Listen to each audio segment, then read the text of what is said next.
The rare glimpse inside the mind of a serial murderer. The BTK killer terrorized Wichita, Kansas for 3 decades.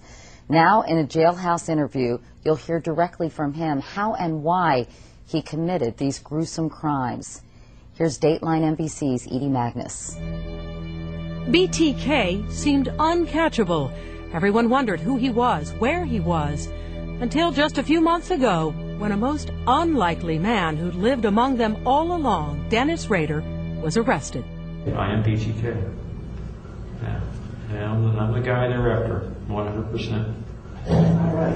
This interview, obtained by Dateline after it was done, was conducted by a Harvard-trained forensic psychologist, Robert Mendoza, who performs more than 100 evaluations for criminal and civil cases each year.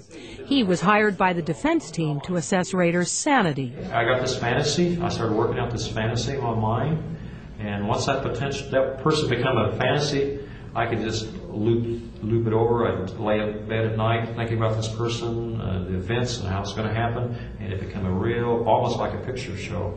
You know, I wanted to go ahead and produce it, direct it, and go through with it, no matter what the costs were and the consequences. It was going to happen one way or another. No one knows for sure why Rader had to kill to fulfill those fantasies. In this interview with the psychologist, Rader dismisses each victim as a project.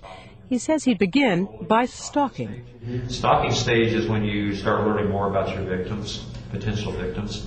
Went to the library, I looked up their names, that address, cross-referenced, and called them a couple of times. Drove by there whenever I could. And each time he struck, Rader said he was armed with what he calls his hit kit.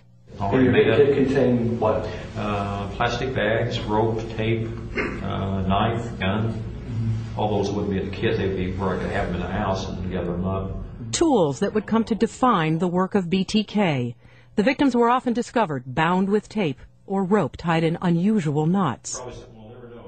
In his jailhouse interview, Rader blamed his murder spree on that mysterious force he has always claimed was way beyond his control, Factor X.